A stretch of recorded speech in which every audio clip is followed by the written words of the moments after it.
Good morning बच्चों। गृह विज्ञान के अंतर्गत आपने पढ़ा गृह विज्ञान का अर्थ, परिभाषा, तत्व तथा उसकी उपयोगिता और क्षेत्र के बारे में भी आपने ज्ञान प्राप्त किया। इसके बाद आपने जाना कि गृह विज्ञान कला और विज्ञान दोनों किस प्रकार से हैं। आज आपका चौथा प्रश्न है, गृह विज्ञान बालिकाओं को क्या सिखाता है तथा इसके शिक्षण से बालिकाओं को क्या लाभ मिलता है।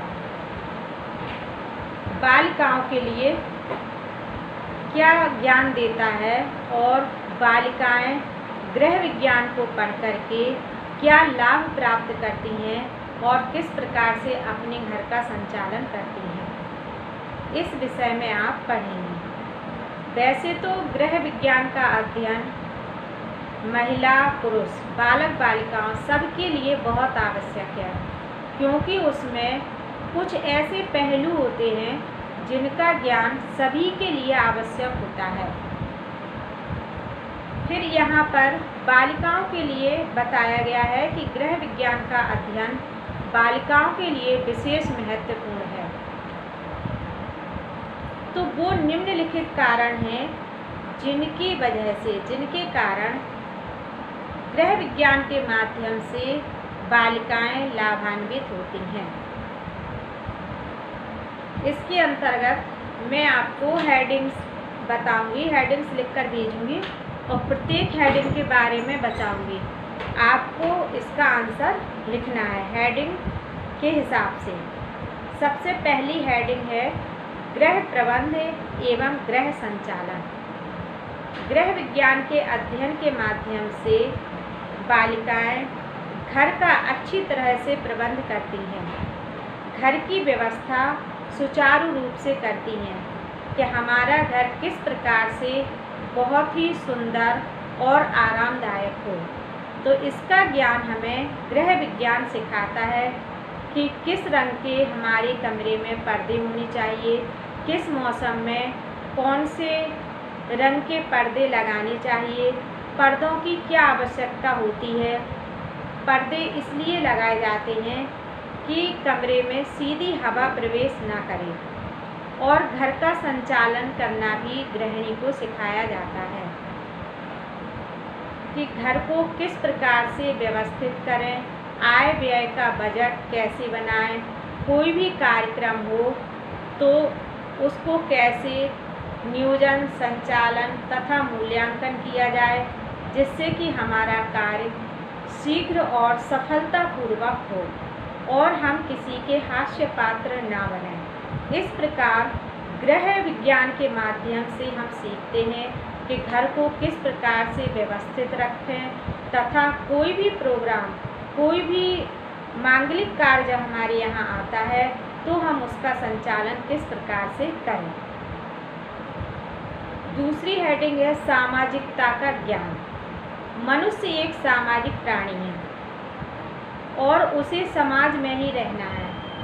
तो समाज के लोगों के साथ हमारा व्यवहार कैसा होना चाहिए, और हम जब सामाजिक कार्यक्रमों में भाग लेने के लिए जाएं तो हमारी वेशभूषा कैसी होनी चाहिए और किस उत्सव में, किस प्रोग्राम में हमें किस प्रकार के वस्त्र धारण करने चाहिए, ये सारा ज्ञान हमें गृह विज्ञान के अंतर्गत प्राप्त होता है।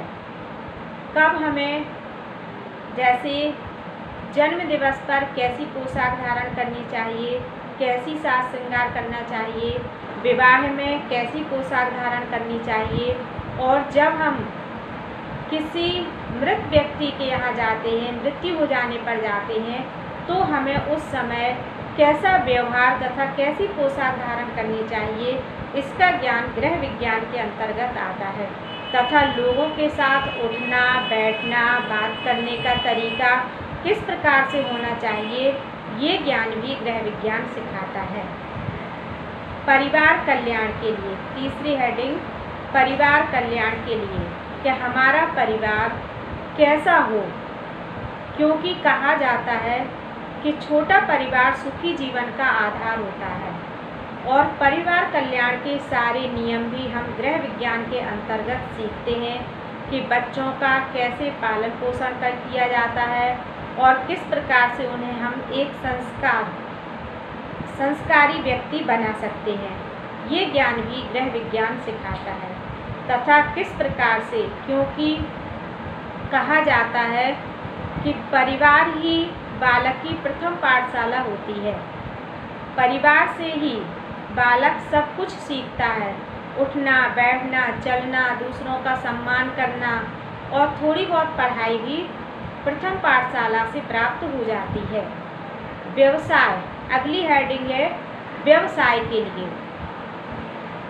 व्यवसाय आय व्यय का बजट बनाकर जब हम देखते हैं कि सामाजिक स्तर के हिसाब से हमारे यहाँ की इनकम बहुत कम है और हमें और अधिक पैसों की आवश्यकता है, तो गृह विज्ञान के माध्यम से महिलाएं बहुत कुछ, बालिकाएं बहुत कुछ सीखती हैं, जैसे अचार डालना, सिलाई, कढ़ाई, बुनाई आदि के माध्यम से, पेंटिंग, अल्पना आदि के माध्यम से वह व्यवसाय भी चला सकती हैं, क्योंकि अच्छा और पोषक तत्वों से युक्त खाना बनाना, कढ़ाई करके वस्त्रों को सजाना आदि भी गृह विज्ञान के अंतर्गत आता है। अच्छे जीवन स्तर हेतु जब गृह विज्ञान के माध्यम से हम इतनी सारी जानकारियाँ प्राप्त कर लेते हैं, इतनी सारी चीज़ें सीख लेते हैं, तो ये स्वाभाविक है कि हमारा जीवन का स्तर बहुत ही उच्च हो जाता है और हम कम खर्च में ही अपने जीवन स्तर को उच्च बना सकते हैं और समाज में प्रतिष्ठा प्राप्त कर सकते हैं। एक फूहड़ गृहिणी अच्छा खासा पैसा होने के बाद भी अपने जीवन स्तर और अपने परिवार के जीवन स्तर को उच्च नहीं बना सकती है, जबकि एक कुशल गृहिणी कम पैसे होने के बाद भी, कम इनकम होने के बाद भी अपने जीवन स्तर को बहुत उच्च बना सकती है। स्वास्थ्य रक्षा हेतु गृह विज्ञान के माध्यम से हम सीखते हैं कि हमें किस आयु में कौन कौन से पोषक तत्वों की आवश्यकता होती है और जो हमारे खाद्य पदार्थ हैं उनमें कौन कौन से पोषक तत्व पाए जाते हैं, किन पोषक तत्वों की कमी से कौन कौन सी बीमारियां होती हैं, और योग शिक्षा भी, योग व्यायाम की शिक्षा भी हमें गृह विज्ञान के अंतर्गत आती है, जिससे हमारा केवल तन ही नहीं बल्कि मन भी स्वस्थ हो, क्योंकि तन मन जब दोनों स्वस्थ होंगे तभी व्यक्ति पूर्ण स्वस्थ कहलाएगा और वह घर का कार्य सुचारू रूप से कर पाएगा। प्राथमिक चिकित्सा हेतु गृह विज्ञान आवश्यक। प्राथमिक चिकित्सा हेतु, प्राथमिक चिकित्सा होती है कि कोई भी जब दुर्घटना हो जाती है या बीमारी आ जाती है तो डॉक्टर के जाने से पूर्व हम जो घरेलू उपचार करते हैं उसे प्राथमिक चिकित्सा कहते हैं। तो प्राथमिक चिकित्सा का ज्ञान भी हमें गृह विज्ञान के अंतर्गत सिखाया जाता है।